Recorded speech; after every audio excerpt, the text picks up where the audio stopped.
I just got to Ntinda, and I'm going to go and meet the guys from Tubayo to interview them about their business, because they organised, for example, the jet skiing that we did the other day. So super interested to talk to them and hear about their story, building the business. So we're going to go and meet the founder, Brian, and the rest of his team. So cool. Hi. I'm here to see the guys from Tubayo. Yeah. Cool. Oh, sure. Thanks.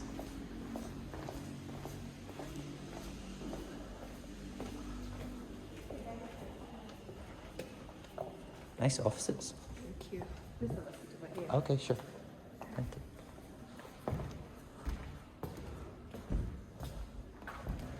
This is Brian, right? No, Boris. Oh, you're Boris. Yeah, okay, we've cool. been texting, yeah. Nice to meet you. Yeah, pleasure's mine, man. Boris has been helping me out big time with the bookings and stuff. So, thanks, dude. Yeah, nice. Thanks for coming through. Yeah, I don't know if you mind me introducing some of my colleagues. Sure, yeah, that'd be great. Hey, I'm Phil. Nice to meet you. Nice to meet you. I'm Jared. Jared. Yes. Nice to meet you. Cool. You work for Tubayo. I like the shirts, guys. Joseph. Nice to meet you. Nice meeting you. Cool. Yeah, I went on the jet ski experience the other day, and so I thought it'd be cool. I'm doing some filming for a YouTube channel, and I thought it'd be cool to meet with Brian and with you guys and hear about Yeah. the story. Yeah, sure. So he's the head of hosting. He's the one who makes sure we have those experiences. Okay. Like he looks for them and then. Oh, so you find them and onboard them? Yeah, onboard them. Oh, cool. Yeah, So you go? Do you help them take pictures and everything like that, or they just send you all the pictures? They send me pictures, Ah, okay, cool. but if they don't have, The we have good to talk ones. to them. Yeah. Get them the best camera guys. Take the best picture. Then marketing. Marketing. Ah, okay. Is that like, do you do digital marketing or do you do? Digital. Yeah, all digital. Nice. Yeah, so it's the reason for our numbers. Are they good? Yeah. So far so good. Yeah. But there's obviously more. Like we see ourselves getting bigger. Yeah, I've heard great things about you guys. I was speaking to Mago that I did the jet skiing with. She was saying that, you know, the team of you guys you guys are doing incredible work. So. Really? That sounds. Yeah, she said they're super nice guys and are working really hard, so you should go and meet them. Yeah. And yeah, also you coming to our office, that's like a big blessing. Yeah? Oh, Yeah. exactly. So I don't know, do you mind like a small tour? Yeah, sure, that would be great. Cool. So this side is the events room, right? Yeah, so we are entitled to use the events room anytime. Okay. Then this is the cafeteria. Cool. So it's a working space. Yeah. You can see. So Oh yeah, there's a few other startups and things. yeah, startups and different companies will like come together. So you are like in a collective place of like-minded people. Yes. You know, so startups need that. Nice. Yeah, I can tell you about my startup experience. Really? Oh yeah. But it was very lonely because I was a lone founder, and I was just working from an office Ah, really? myself. So I think it's definitely a good experience for you guys to work all together, Yeah. to be able to network. Yeah. Because you're probably learning the same things, like how to growth and how to like measure growth and how to measure the experience and stuff. So a lot of the things that the tech startups that are here will be doing will be similar to the things that you're doing. So you can kind of learn things from one another. Yeah, so it actually helps you even like the different opportunities that are there. You know about an opportunity, you let us know, apply for the thing. Yeah. So so these are like labs. So the idea is they put startups in the agriculture sector. Okay. Like you are in the same Oh, space. I see. making I it see. easier. The energy lab. So they try and combine all of them into a group, but they're also competitors. Yeah, they're also competitors, but then I think collaboration comes with more benefits. Yeah, for sure. You want to partner more than compete. Yeah, true. So that's the rest of it. Nice. So the whole place is called the Innovation Village. Okay.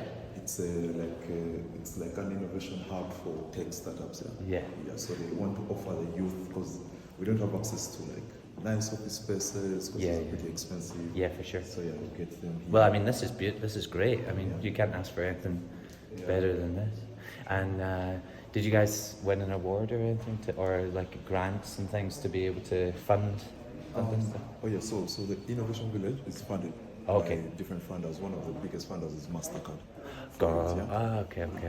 So it's given a mandate to make sure it gives youth access to Nice. these opportunities. Then now, as that's how we also got into it. Okay, Yes, cool. they're also part of our partners. So were you on like the? Can I have a seat? Yeah, let's sit here.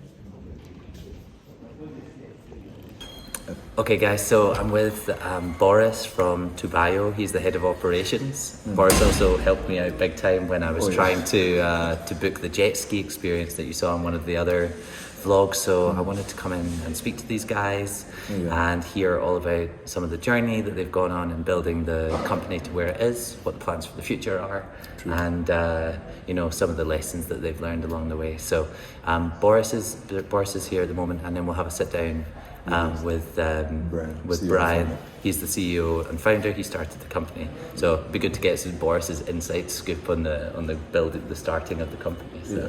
I've actually been there from its inception. Right. Yeah, since 2018. Yeah, but then Brian came up with the whole idea. Yes. Yeah, but me, because I was good at marketing and networking with people. Yeah, Nice. so I entered from the marketing bit. First. Got it. Before I also understood the whole idea. So had he built the app? No. It's all been okay. like on the job, right? Okay, Yeah, so- we started. Yeah, We started with a website. Yeah. Yeah, that's tubayo.com. Okay. Yeah, but then people need the application because that one comes with like easy accessibility. Yeah. Yes. Yeah. So you remember when we had the lockdown, the first lockdown? Yes. Like worldwide. Yes. Yeah. Now that's when we went hard on building the application to make sure people can access the services. Got it. Via the app. And see, in Uganda, were people able to do experiences? Were they banned from going outdoors or anything like that? During the lockdown, I think the first one was really hard because Yes. that one we were all staying in the homes, right? Yeah. Yeah, but then when the second one came, they somehow lifted, and tourism is a key sector in Uganda. Yes. Yeah, so they had to make sure they promote it by allowing local tourism to happen, but then Yeah. they weren't allowing flights. Ah. Yeah, like foreign people weren't coming in. But almost as a good opportunity for you guys in a way. It's like when something tough happens, you can either look at it in two ways. Yeah, You an can, entrepreneur. you can look at it like, oh no, this is the end, our business is all dried up. Right. Or you can say, we're going to use this time to build something and build the foundations for something. Yeah, that's actually really true because during that time, everyone was like tourism. Now there's no more business happening, right? But then now, as we saw that as an opportunity to improve our product, Yes. so that's when we put up the homes on the platform, and then we also built that application. Yeah, and I think the beauty about it, like it's all a Ugandan platform, all Ugandan developed Yes. by local developers here in Uganda, actually in team. Yeah? Great. Yeah, so it gives us hope. Do you know the developing team? Do you have the developer? No, they work from They work from other remote. offices? Yeah. No, it's remote working. Got Their it. homes. Got it. We cannot reach them because they're always online. Yeah. I think, that's one of the coolest things when I was talking to Mago in one of the other videos, and we had a long chat. I don't know if you've seen it yet. I've watched part of it. Okay, and when we were talking about the Yeah, Tubayo yeah. app, and she was saying how great you guys are, and how awesome the idea is. And I think the most important thing is there are other things out there like this, True. doing similar stuff. Yeah. But the most important thing, I think, is the fact that you guys are based here. And you don't want, like I was saying in one of the other videos, you don't want an app like this based in the US or based in another country, because it's like all of the profits just get sucked out of the country. Yeah, that's true. Yeah. And all of the people, it might give people some opportunities to build their own experiences, but you want the big company that's going to help build these experiences to be based here. Yeah. And you guys want it to be Tubayo. And that's a local word. And I'm impressed you're pronouncing it really right, yeah? So it's a local word that means we are there, we're everywhere. So yeah, we chose that name, a local word, to give us the identity of being Ugandan, being African, right? Yes. Yeah, we don't want to go with this narrative of all the companies have to have English names, and we want it to be local. Yes. Yeah, we want you to come from wherever you are, and you're also able to say goodbye. Yeah. And so we have built this platform to fit the Africans' needs, yeah? Because trust me, booking like an experience here in Uganda is quite easy, yeah? And in Africa. So those challenges are what pushed us to put up this platform, make booking easy for you, Yeah. increase the selection. Because trust me, so many people know that you can do jet skiing in Uganda. Yes. Guys will love to fly to Dubai to do jet skiing or Mombasa, Yes. right? But it's there. So we are helping you discover more experiences, and then also we are giving our youth an opportunity to to tap into this tourism because it's a big sector. Yes. Yeah. And previously, to enter it, you have to come in with a lot of money. You set up a hotel.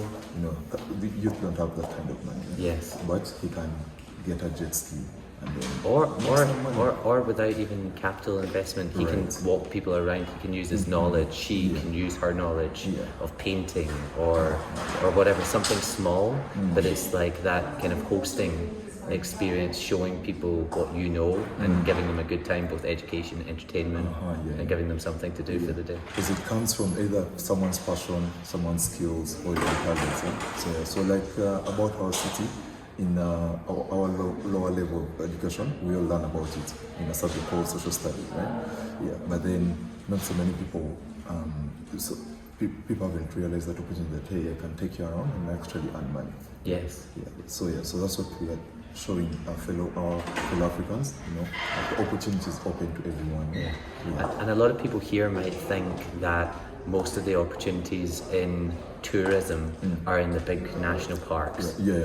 That's what it has been. And it's like okay, tourists come here, and most of the tourists probably think the same thing. Oh, I'm gonna go to Uganda, and the only main thing to do there is go to the national park, see the gorillas, and you just go for a week or two, and it's almost like an education that you need to take people through to say, like, there's more opportunities for you to offer your services. There's more opportunities for you to experience more. Honest or more authentic experiences here. Yeah, and it's being shown because those are the trends that are coming back. Yeah, the whole COVID, it woke up people because now you couldn't travel so far. You had to find something that you can do around you. Yeah. So now, like, trust me, like in Kampala right now, you can do over 20 experiences. Right. Yeah, and even going to the game parks. And second of all, going to the game park is a bit pricey. Yes. Yeah. Now with like foreign, with people outside Uganda, like people have better planning. People save up, but here saving culture is really good. So someone won't have that 6 million to do gorilla. Yes. But at least you can spare 100K. And it's almost like for domestic tourism as well. Yeah. So it's really big. Like it's really bigger than us right now. Because we are really developing so many sectors, that weren't tapped into. So you're helping solve unemployment. You're creating sustainability. You're helping even just protect the environment because now you're spreading out the risk. People will now all travel to the game parks, but now you don't have to go to the game parks. So you can do things out here. Then we are developing a sector that has been really under the sheets. Because when you compare Africa's tourism performance, Uganda's tourism performance to like Rwanda, Kenya, we are really doing bad. Oh, really? Yeah. We actually are fourth in the ranking of earnings in East Africa. And that's crazy because you have It's the part of Africa. It's the part of Africa, man. Yeah, it's just really shocking. You have everything here. You have all of the amazing people, amazing food. We have just the climate is just crazy. I had no idea what to expect when I came here. Really? But there's so much, and it's like when you meet people, they just want to show you around, show you a good time, like let you experience the food. They're always asking me if I've tried Matoki and just all But these. you have, right? Well, yeah. but it's like all these small things that if you really want to get into the culture of a place, you don't just go to the game park. Right. You go and you meet Eddie from the jet ski. Local. Yeah, and he's he going to treat you like and it's his business. Right, it's his business. Yeah, he's 29 years. Yeah. And that's his business now. Yeah. So we're diversifying let me say the tourism products that people. It's not the traditional thing. You're not experiencing. You're exploring. You're not just coming for a pleasure. We want you to come. Get to interact with the locals, the local community. Eat that local food. Yeah. And trust me, it's really amazing. and I'm glad you're having a taste of Yeah, it. I'm having a good time. Yeah. What made you decide? So I guess something we can pick up with Brian, but you know, what made you guys decide to go with the experiences first, then the homes? In the homes. Because you know, it's like if you're doing travel and somebody's traveling here and they want an experience to stay somewhere. Yeah. They'll book a home and then they'll need to decide what we're going to do when we walk out the door. Right. And then that's almost the next step after they've got the accommodation. Yeah. So what was the kind of logic between starting with experiences? Okay, yeah. So we started off with experiences, yeah, but then later we noticed because we want someone to explore. Like we don't want you to just go to Ginger and tube the Nile and then just come back to Kampala.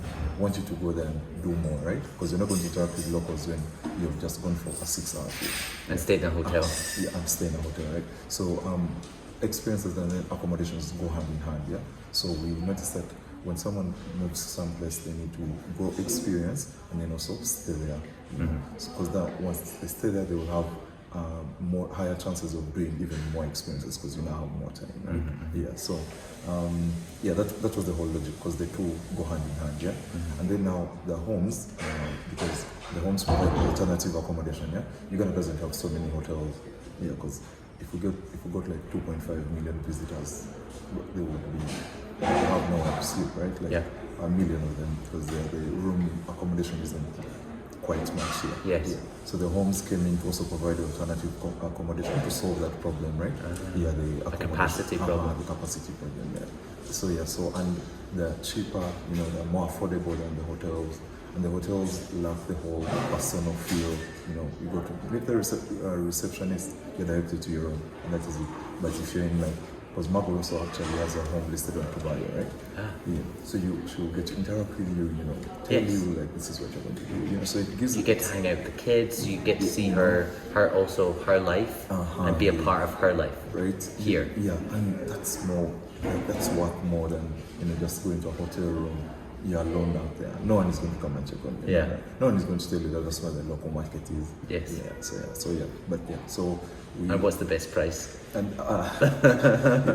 so because experiences and accommodations go hand in hand, that's why we went on to make sure we add the homes on. Yeah. And it's a journey for us, right? So we keep advancing the product according to what the customers want. Yeah. So if time comes on, the customers want maybe, I don't know, another product, we keep developing because our core mission is to satisfy the customer. One of the things that's been important when people are doing home sharing type listings is photography. Well, the photography for the listing that appears on the platform. Yeah, to make sure that people, because especially it's the first selling point. It's the first selling point. Yeah. So you guys obviously don't control that because it's other people making the listings. Yeah. So if you do you do any thinking about any quality checking of that type of thing? Yeah, we do.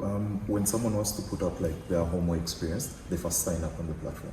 Yeah, then now us on the admin side, on the back end, we're able to review it, go through the details, is this the right pricing, advise them accordingly. Then even in the details, because these details is what the customer reads to convince them to actually pay for the experience of the home. So we go through all that. Okay, so you curate it. We help them curate it, or advise them to some of them come up with the details themselves, right? Yes. But then we advise them to bring it out better. Yes. Yeah. Then we also verify them because security is really important. Yes. You don't want anyone to, especially the home sharing. It's really sensitive. Yeah. So we verify them. Then at some point we also do visits to these homes to make sure that it's verified before we actually put it up, right? Yeah. Then the images, because we know what the customers want to see, and we know what can be sold. Yeah, so we advise them. We also recommend good professional photographers who can go to their homes and take these nice images. Yeah, so it's a whole a working relationship with them. With the hosts. With the hosts, yeah. So when they sign up, we talk to them, we engage them. There's some who either underprice or overprice. We advise them because right now we have been in operation for about 3 years. So we know the trends, we know what price works in what area. Yeah. And then you obviously once you get more volume, you have to scale that up. So it's how do you build the quality review processes that your team are performing right now, well, you might have the capacity to do it. Yeah. How do you build that into the software so that it nudges people to choose a certain price range or that type of thing? Okay. Yeah, so we have a hosting team that oversees that. Right? Yeah, so those are like the guys who are they now know it better, so they do like the quality checks. Yeah. Okay. Yeah, and because right now we have about 300 homes. Yeah, then 300 experiences too. Yeah, so now we are a bit more strict on these ones because these are the beginning ones. Yes. Because this is going to help set the trend for the next one. Set the tone, yeah. Yeah, set the tone, yeah. Then for the scaling, man, it's the beauty, we are using technology.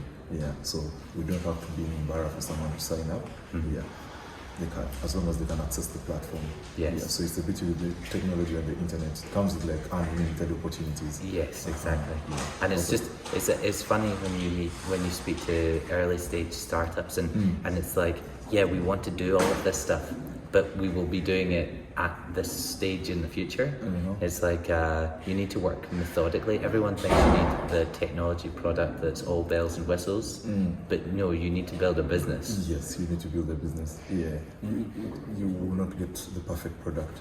Yeah, it won't come out, and in most cases that's a limiting factor to many entrepreneurs like startups and work, because they want to have a perfect product, Yes. right from the start. Yeah. This is the problem this is the mistake Really? I made. Yeah. I spent 2 years building a product and not building a business. Really? And many people, when you're focused on building technology, you're so excited about the technology and the software because you're like, imagine what somebody can do with this.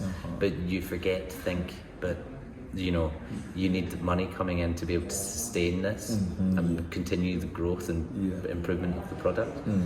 So yeah, so like the work on the product never ends. Because we didn't start with a currency converter. We started with just a fixed currency. Of course, yeah. But then later we noticed that someone needs to be able to pay in whatever currency. Yeah? Then we had to add it on. Then our search. Then now we also have a wish list. So like it's a work in progress all the time. Yeah. And the perfect product won't be there. And also, you don't know what the perfect product is, Right. Because you'll continuously get feedback from the people that are actually using the product, yeah. and then you build exactly what they are looking for. You might have this, Brian and you, when you came to set this business, this solution, might have had the overarching idea of what might be needed, but until you kind of deploy it in the specific scenario that you're trying to solve for, you don't know exactly what people are looking for. Yeah. So and when you put the product out, it helps you know, right? Yeah. So because put it out there to the people, let them use it, because they will tell you what they want to see or what they want to do. Yeah. And then you can also benchmark and because that's we benchmark from like the Airbnbs, like that they set the tone, like okay, this is how they're doing it. So how can we improve that? Yes. Because if it works then it's really good. Yes. We also need And make it specific to this market. Yes, to the African market. Like, for example, I needed to pay using Airtel. Right. Yeah. And so that's something that The is... option isn't there on these bigger platforms. Is it not? No, it's not. Even for this market? It's not there. You only use card. Wow. Yeah, so that's already... That's a big mistake. Yeah, I hope they're not watching this. Yeah, but those are some of the things that give us the competitive advantage. Yeah? Yes. Because we want the local person does not have access to card. Okay, they do have it, but then the mobile money here is really effective. Yeah? Yes. Yeah. So, but those are all the things that we learn, during the journey. Yeah. So man, starting out, if you look at the website, wow, we have really come far. Yeah, and we're still building because technology and internet, the product keeps changing. So because we are seeing ourselves reaching a time whereby we are making updates like every 2 weeks. Because we have to make sure that the product is perfect. Personalization to this customer. Yeah? So it's interesting. How do you guys think about like the team and stuff? I mean, obviously you've been on the journey the whole way through. So have you been involved in the hiring process as operations manager? Yeah, definitely. And how do you think about, one of the important things that people care about when they're starting a company is culture, and you need to think about it at the beginning, because if you don't think about it from the start, then you might create a culture that is not a good reflection of what you stand for. Yes, yeah. And You know, from everything that I've heard about Tubayo in the short time that I've been here, it sounds like you guys are like hardworking, nice guys, really passionate about what you're doing, really care about entrepreneurship, and that is just like a small snippet. Right. And it's almost like people often say your culture and your brand are two sides of the same coin. Yeah. And if you build a bad culture where people can just get away with it doing anything, then people will hear about that, Yeah, and then brand. then it really affects your brand. Your brand isn't just your product; it's the people that work for the company and every interaction that people have with them. Yeah, that's true. So, do you guys like think about that consciously? How do you talk to the team about that? And then you said remote working. Yes. How do you manage that in a remote working environment? Yeah, so now when it comes to work culture, ask the people. Okay, Brian is top management, he's part of the top management, and I'm also part of the management. That's like one of our biggest responsibilities, right? To make sure that we push this culture into everyone who are going to the team. Yeah, so the team is really important. You know, you can't do all this alone because it's a really big project, yeah. But then because it's a startup and you're using technology, you can't be really excited to hire out, bring in just anyone, yeah? Because you have to bring in someone who fits into the vision. Yes. Yeah, because working for startup, the journey is quite, yeah, it comes with so many both ups and downs. Yeah? So you need someone who is in it for the vision and like has passion for it. Because the challenges that you meet will really test you, and unless you're tied to the vision, you will not stick to a startup. Yes. Yeah, you worked on, you know what I'm talking about. Yeah. So yeah, so us as the top management, it's our role to make sure that this culture is instilled in the other people who are working in the team. No? And it also starts with us. You know, because how am I talking about the product? How am I coming to work? Am I showing up to work? You know, then the person who you're brought on, you know, will see that and will learn. You know? Yes. And then we talk about it daily because people, everyone here will make sure that they know our core values. You know, like empowering each other, positive attitude. You know, so we make sure we portray that in everything. Yeah. Yeah, and then we believe so much in love and work. Because you know, once you love what you do, that's how you're able to do great work. Yes. So we make sure we send that message in everything that we do. Yeah. Then the remote working, we have our weekly review meetings. We have a Monday meeting, then also Friday meeting. You know, just to make sure everyone is in check. You know, like what are you going to do this week? Then on Friday we review what did you do. You know, and those are some of the things that are helping us do work that you know, like perform. Our performance shocks quite a number of people, you know, because they look at us as pretty young guys, you know, who they don't think you can actually be able to do this, you know, Yes. because you're young, you know, the distractions that are there, the demands that are there, work, life demands and Yes. stuff like that. And because of those, the work culture, the accountability to each other, you know, and then the whole thing of knowing that what we're working on is bigger than us. Yes. Because we are helping change people's lives. You're going to create economic opportunities for many, many people. You know, yeah. So man, you're not going to sleep on that, man, because you're doing what the government should be doing, Should right? be doing. So some of those things. And sometimes it's not. You know, a lot of people think that, you know, the government should be doing this, but actually, you know, one of the things that's impressed me most about Uganda is the fact that, you know, you get somebody like Mago looking after these kids, and it's maybe, and many people would say that's something that the government should be doing, but actually the better thing is you can't rely on some, you know, central power to do everything. The power is within every single person to make, you know, their life and the life of other people slightly better. Yeah, and like the change you want to see starts with you. You know, yeah. So when you see like the work Mago is doing in her own capacity, like she's educating like over 100 children, man. Like, and this came because with the lockdown, school was stopped. Yeah, Uganda had like the longest break of school, you know, and that's what gave Mago the push to make sure that the children are. They were still learning. Yeah, man, like it's really inspiring, you know. Like I watched what they were doing, and that was crazy. Yeah. You don't expect that from an everyday person. You know? And also, you know, this love what you do and Love and work, work. I kind of thought about this for a long time about the, you know, why would somebody love what they do? And actually, I think it's the other way around. I think when you're doing great work, when you're working on a problem that is you're passionate about, that because of the contribution that it makes, or the what it offers to other people, that is when you get the satisfaction. So it's almost like if you're working on something that is great, then you love what you do. Yes, yeah.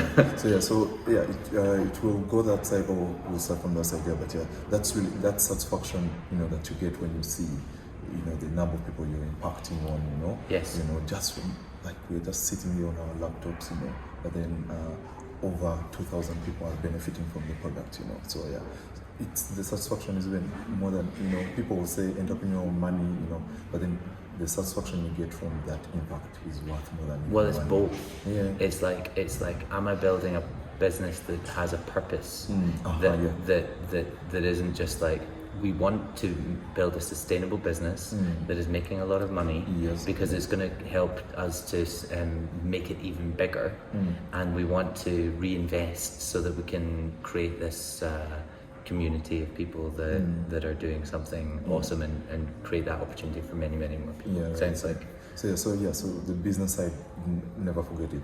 Just to any entrepreneur who's watching. Yeah. Never. I made that mistake. I'm still making that mistake right now. I think that's going to change now. Yeah. So the business side is also really important because you have to get in revenue, right? So you have to have like a business model. Yes. Yeah. So even as our business model is 10%. Yeah. But that's really small. But it makes sense when you like really scale out. Yeah? Yes. Yeah. At the start, it will be actually the profits, not making profits in like the early stages is one of the characteristics of a startup. Yeah. Yes. Because you find that you're making only 10% off. Yes. Yeah. So like the first 5 years before you really scale to like serving over 1 million people. Yeah. You won't be really making a lot of profit. Yeah. But you don't want to spend too much on the cost side. Yeah. As long as your revenue numbers are going up. They're going up, and then you're finding ways of like minimizing your costs. Yeah. Like you have a small team, such that you're not spending so much on like salaries, compensating them. Yeah. Then you find most of it is going into like product development. Yes. Because that you need the product to be out there, so you'll find that one is going there.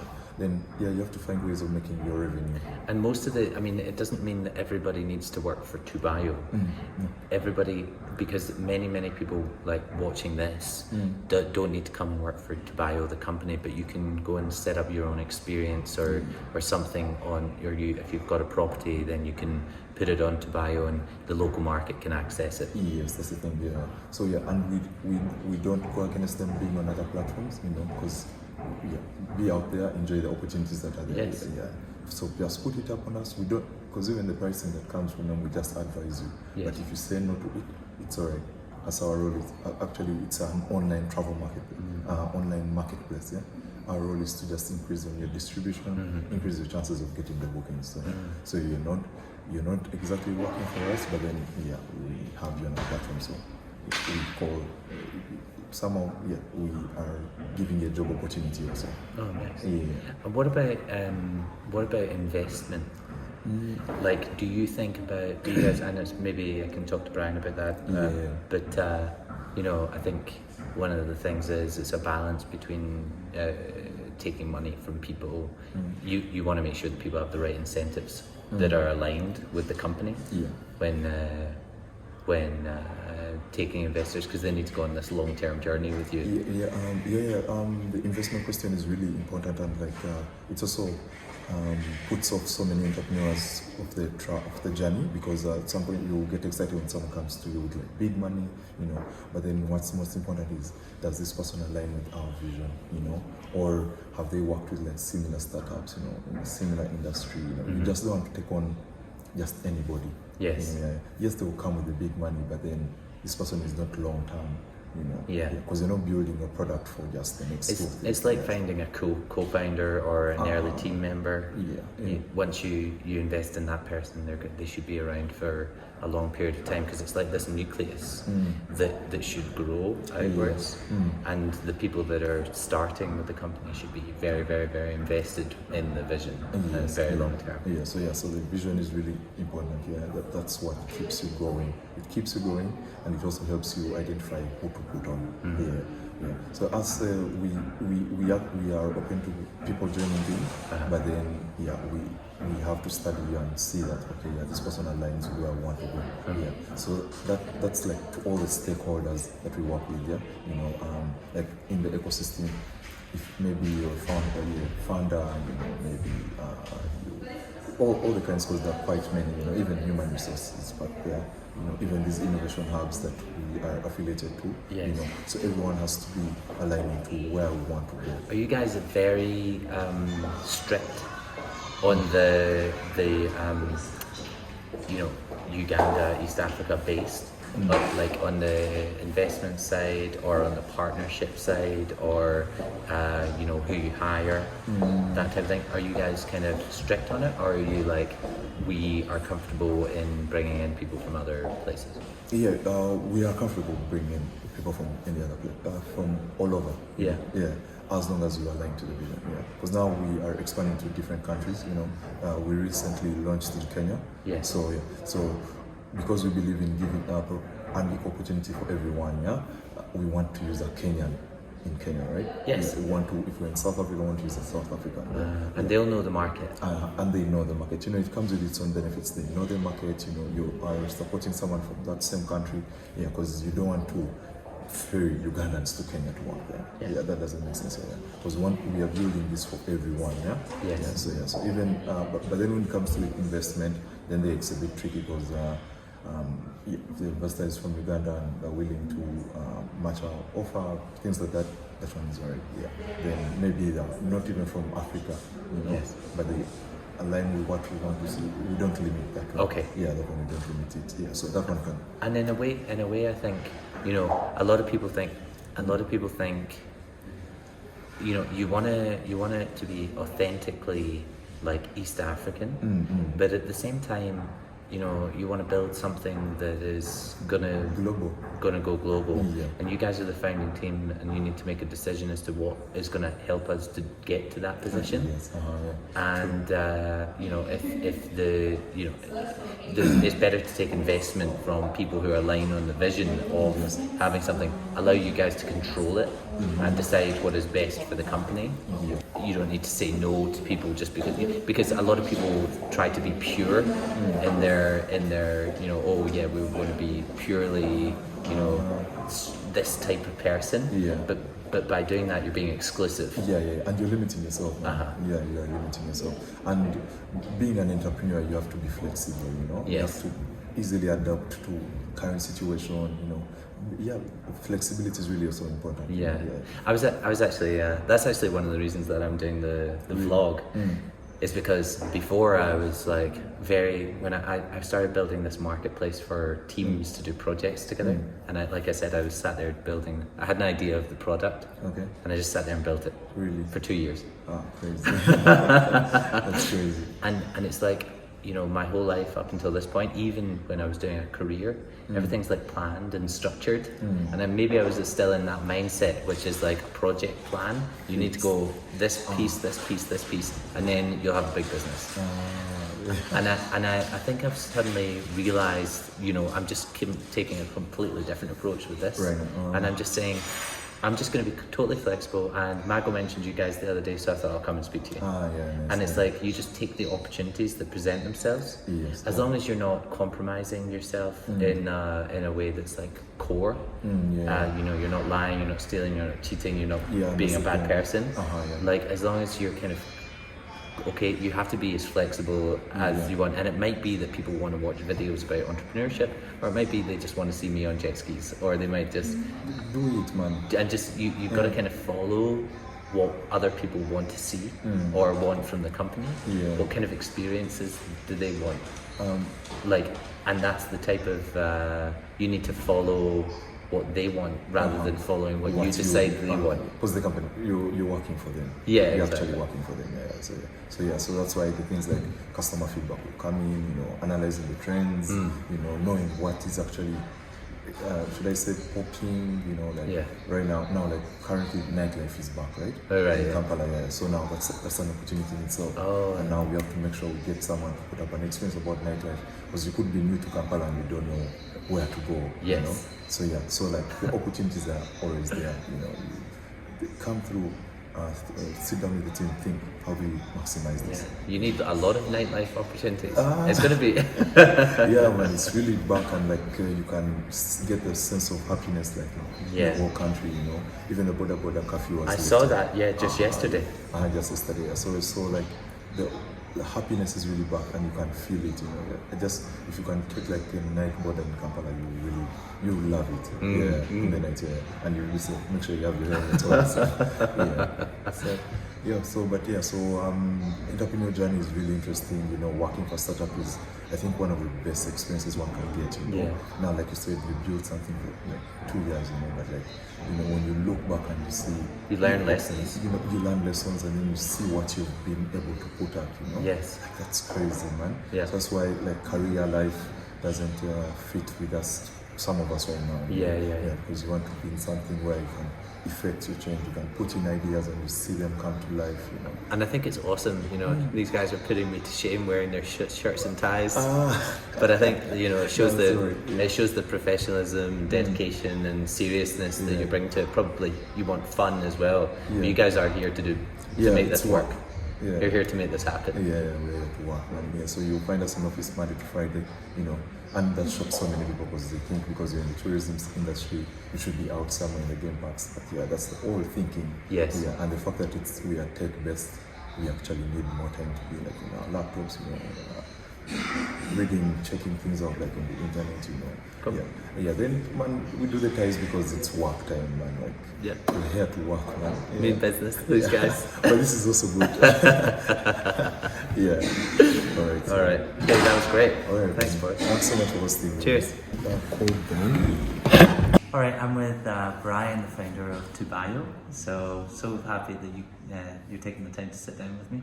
This is exciting, and I'm super because we're Tubayo guests, a Tubayo client. Yeah, I'm a Tubayo customer as well. Yeah, you booked an experience with us, so Yeah. it's humbling that I get to sit with you and Oh share. no, I appreciate it, and it's cool that I found the product because I wanted to use it, and then I get to sit down with these guys and help you guys tell their story. So we already sat down and talked to Boris a little bit about some of the journey, but be great to hear a little bit about your background as the founder. Yeah. And then maybe some of how you came up with the idea and the decision to do this particular company. My name is Brian Namanya, and I'm the CEO and founder at Tubayo. Tubayo is an online travel marketplace for users to easily discover great experiences and unique homes around the country, around Africa. I started here in Kampala, but we are now enabling over 10 countries, but we have base in Nairobi to do all of that. Great. Yeah. My background, I did development economics at university, and then I got out and briefly helped my dad do branding because I love art, and I had this perspective on how I could easily get designs by simply benchmarking of global companies. Yes. So I would do that for the local companies, and they would look amazing, but they would pay very little.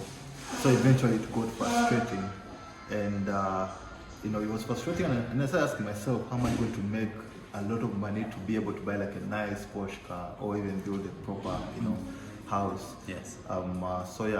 Then I don't know, it just occurred to me one day, and I'm like, just search for the richest people in the world, like the top 5. What are they doing? And then I realized they were doing internet and technology. Yes. So I knew I had to get into that. Yes. And so that's how the whole journey of create an internet platform Yes. that can be able to give you a shot at becoming a billionaire. Yes. Yeah. And it's using the power of software to scale. Oh yeah, so deciding on software because I didn't know anything about like programming and all. Mine was because the richest companies, you're either doing Apple, which is hardware, Yes. or Amazon software. Yes. So I figured software is much easier for the African startups to do Yes. because it's not a lot of capital. It's free. Yeah, so I was like, software is our best bet right now. You just need the skill, the knowledge, the know-how. The knowledge, and that's it. And then deciding on travel as an industry to start with, it was after making just research on what are the fastest growing service industries that Yes. we could use software to improve. Yeah. And travel was the most exciting and fastest. That was before COVID. Around 2018 is where this whole like thinking and idea Yes. started. Yeah. And it's the experience is like a new industry or opening up a new segment of the industry. Yeah. You know, I was just talking with Boris about this. The industry here, I always equate marketplaces kind of like you know you used to there were a lot of people that used to get the bus, or here that would do the taxi. Yeah. And then Uber came along, and then they could afford something slightly more expensive. Yeah. Or you know, on Airbnb, there were certain people that just didn't travel Yeah. because they couldn't afford to stay in a hotel. But, That was, but now you open up a market Uh-huh. because you give the economic opportunity to some people to be able to make money off of it, Uh-huh. and they never had that access to the market before. Uh-huh. And now there's a lot more people that might want to travel or try new experiences because those experiences are at a price point that they might be able to. Yeah, those are the wonderful benefits of a marketplace. And so when we decided on software and then travel, so I didn't even know about Airbnb then. So mine was this would be interesting if I got all the travel companies and agents to be on a marketplace. But the idea wasn't fully formed. But as you go through the internet, you realize some people have done it elsewhere. Yes. And then Airbnb hit me. I'm like, what? This is so perfect. I looked around Africa. I'm like, there are no hotels. There are hotels, but like there are very few. And so it means there's a need for accommodation. And then I looked around the activities. I'm like, the activities that are only available are by the companies that can afford and have the resources to employ a team and offices. Those are the ones who are only putting up the activities. Yes. And there are few as well. Yes. So I'm like, Africa, one is not discovered at all. So it means we are the next biggest destination. Everyone's going to come here to see how unique or how different Africa is to the world. So there's a big opportunity for travel. Yeah. Now, after benchmarking of that, I knew this is not going to be so easy. Let's just benchmark of my Airbnb, but do it the African way, with the Yes. African realities. Yes. Enabling mobile money, Yes. enabling better customer service systems that do not scale, but because Africans need to trust, so they need to call someone. Yes. You know, so we Um, knew yeah. we have to do that to build a market here Yeah. that can grow into what the travel market has grown into in America and Europe and all.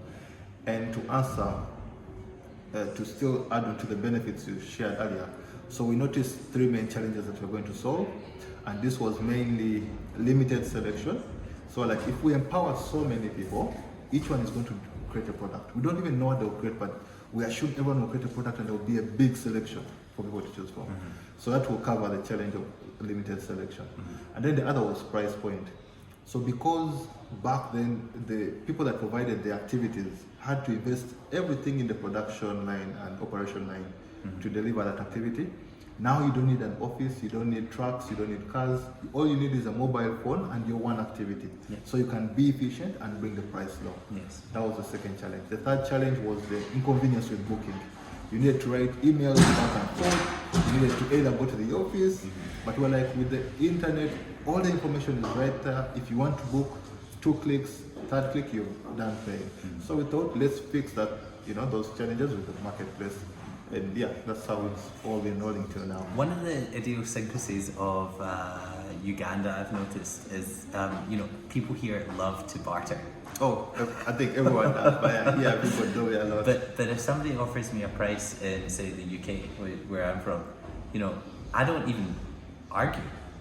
Really? There's no argument whatsoever. Yeah. It's like, do I want to pay that price? That is the price. There's no negotiation on, whether you buy, just day-to-day items or transportation or anything. It's not like, I'm going to pay less. So everyone just tells you the actual price. Yeah. And so it's interesting. Like sometimes when I get an Uber here, or if I book on Uber, you'll get a phone call and they'll say, yeah, but you have to play a But markup. Yeah. So yeah.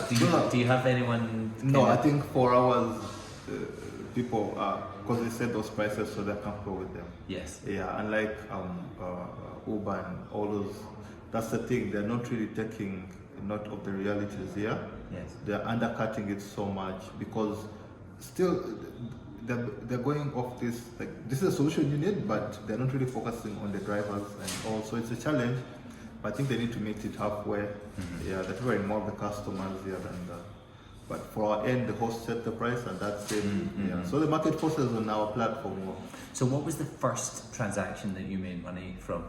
It was not even on the platform because people didn't want to book on the platform. So I remember even the hosts didn't want to get on. We were very skeptical, like, who are you? What have you done? We didn't have anything.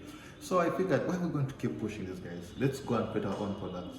So I looked around on Instagram, one of the most Instagrammable pictures in Uganda, and it was at the Wild Waters.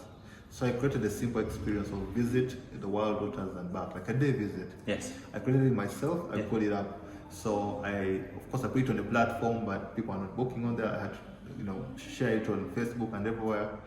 And I remember the first week I shared it, I even set a date. People didn't show up. And I put it down. Of course, it was embarrassing that we couldn't convince people to buy. But the second week, we put it up and we get 2 bookings. However, we needed about 10 bookings to make the economics of the trip because we're going to use a shared ride. So that's how we're hustling really to get the first customers. Yes. But those 2 customers were really great because they proved something. They paid online without even having met any of us. I just sent them my phone number and then they sent the money on there. So you can see how manual the system was. And after that, I had to tell them the sad news that the trip is not going to happen because it's just the 2 of you, but I lied to them. I told them how the trip is fully booked and it came with a group that didn't want to leave their friends behind. So you guys, I'm going to have to refund you or you do like another time. So they're like, will you have one next week? And I was thinking, that's going to be my 3rd time and I don't want to do this again. But I told them, yes, we'll have one. And I knew after this phone call, I'm going to go all out. That means all Facebook groups that I can get to, all WhatsApp groups. Yes. And so the next time I made the flyer, we shared it with the team everywhere. And that very first day, we got the whole trip to be fully booked. So that was like the first time we made money out of our product as Tuvayo. Yeah. And at what point, and so you'd already branded it by that point? Yeah, it was already branded. It was out there for us from day one. Yeah. Branded even without the website. We put it up on Instagram, put it up everywhere, designed the logo because of my branding background. Yes, great. And then, the website got to start working. We launched the website in January 2019. The website got to start working well around June, so 6 months later. Yes. Yeah, and then 6 months. And how did you get that built? Like, how did you fund that? Yeah, so it started from a neighbor who is sort of a family friend. He has done software. Okay. So of course, when I looked around who can develop this, I remembered my friend who does software. I called him. We designed a simple, just UI without the backend and all. Yeah, created an impression for it, and so a phone number. And a phone number, and then we put that up, and then it didn't work. That was 2018, and then I started to get. So I had to go and do jobs on the side. I did onboarding with Taxify, they now Bolt, and I made about $10,000 in savings. So I used that to now employ a group of programmers to now build the real system. All right. And it all ran out without even us having the product. Yeah. It's always the same when you're you technical founder? No. So it's always the same. It's and not very common that a technical founder is able to get something off the ground. It's usually technology founder, but maybe hospitality is slightly different.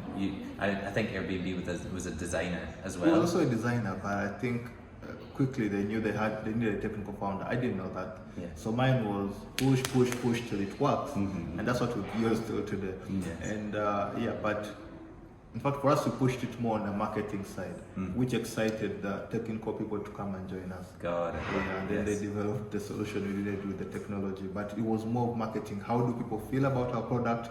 What hope or future are they seeing with us? And that's how like people got on. Yeah. Nice. And then how did you think about one of the things I wanted to talk about with you is investment, like funding, like for this place, for the team. you know, now that the product is beginning to show traction and show that it works, are you in the phase where you're looking for investment, or you've onboarded investment and you're now trying to scale it up now that you've proven the concept? Like, where are you in that life cycle? So we're doing well with the market. We're getting several bookings and referrals and recommendations, and that has helped us really fund our lean operation, because we are able to make that of the revenues that we make. However, we've seen a need to grow and expand quickly. So we are now raising. Yeah. However, of course, we are just with the market we're in, because we're out of Uganda. It's fairly a new startup ecosystem. Yes. So things are much slower. That's why we are getting into like Nairobi to catch up with the ecosystem that side that's much more developed. But we are raising now. However, we funded our operations with our revenues mainly, and also the grants that we got. We got a grant with the Mastercard Foundation and the Innovation Village. Got it. Where we are now. Ah. Yeah, and this really helped us with streamlining our business operations and guiding us really to where we are. I see. Yeah. Cool. And I see that you kind of hired some of the team, and some of them are here. And Yeah, then, yeah. And then you're doing a kind of, and I met the team earlier. We did a little walk around, and then I was hearing that some of the team are remote. Yeah. So how do you think about kind of binding them all together in a culture that everyone's on board with? The Also, system? that really helped. COVID time really helped us out big time with working from home, because now we knew we had to work from home and get our product. We actually got our product fairly done and launched it during COVID. We weren't serving any customers, so all the time we had was to work on the product. Yes. And so we kept that up with the tech team. So now we're really comfortable with what is expected of us. Yeah, it's just the customer serving team and the marketing that are here, because like on a daily, people want to come and meet us, the hosting team once they're here, but the tech is all online. Nice. Yeah. And yeah, you mentioned Nairobi. So what are the international plans for the company? Are you trying to do East Africa? Are there specific hotspots and things that you want to focus on? Oh yeah, so for now, like this next 3 months has been East Africa, and but we're basing out of Nairobi because of two main things. They have more tech people, and it's a fairly grown, advanced digital economy. So we're using that to launch out to Africa. Yeah. And so this year we need to be fully launched out in Africa. We're already supporting 10 countries, so the 10 countries can onboard, list their experiences, and then the customers can book, and we can pay out in their currencies. Ah, yes. Yeah, so I saw that you have currencies as yeah, well. so we we can were actually talking through as a customer. I was giving Boris my feedback about little nuances about the product, about where the currency needs to, you change it at the end point of the checkout. Oh yes, that's good. That's even out in the new product that's coming. Yeah. And all of these things are super. You wanted to get as much feedback from as many users as possible. Yeah, like I mentioned earlier, it's the marketing that has been driving our product. So all the feedback that we get has been used to and you funnel it back to the tech. Yeah, and then we grow. Yeah. You want to avoid those. I think that's the other thing. It's like silos coming up. Oh, we're the marketing division. Oh, we're the technology team. You almost want your technology team to be speaking to the customers sometimes to understand. Because sometimes it would just take 2 minutes to fix one tiny bug or that type of thing. Yeah. Nice. Cool. So yeah, that's how we've grown, and we have a very exciting team. I think the best in Africa. The guys are doing crazy stuff, and the attitude is crazy. So I can't wait for us to see what we are aiming for. And also we have these plans that we shall also be a main company, involved in this whole space exploration and all. So we want to really move fast, prove the digital travel market, and also empower many entrepreneurs into the travel market to easily operate and earn, and also many customers that can easily book. At the same time, also aim at those really inspiring missions that we'll get so many Africans excited to like work. And what do you mean by that? The SpaceX? Yeah, because I see Russia, I see US, I see SpaceX. I think there has to be like There has to be an African. an African. Yeah. Yeah. You have to meet there and then like. That's the long-term goal. Not Not long just term, it's and the fact that other people are already doing it, I'm sure that it's already possible. Yes. So, yeah, that's exciting enough to know that. Yeah, we just need to get in there. yeah. Hey, listen, thanks so much for sitting down with me. Thank you for this. And I'll be doing more of some experiences. I think on Sunday I'm going to do the beehive. Oh my God! No. But just get in there and see the bees. Yeah, the guy is crazy. He's Yeah. so brave and he's such a good host. Yeah, get to test some honey. Harvest your own honey, test it. Well, don't you worry. Yeah. All right, great. Thank you Thanks for sitting down. having me. Cheers. Great. I just interviewed Boris and the operations manager for Tubayo and Brian, the founder. Super nice guys. Looks like they're like really passionate about what they're doing, and can't wait to hear more about their company, the Airbnb for Africa. They're really trying to make sure that they make their company specific to the African market, and I think that that's awesome. And you know, I personally would like to see companies like this set up in Africa. So they're going to connect me with a lot more innovative companies doing work here, and some YouTube entrepreneurs of people who are doing stuff in East Africa. So yeah, all in all, pretty good session for now. Thank you for watching this vlog, and subscribe to the channel if you haven't already. Hit the like button and the alert bell, and I'll see you in the next video.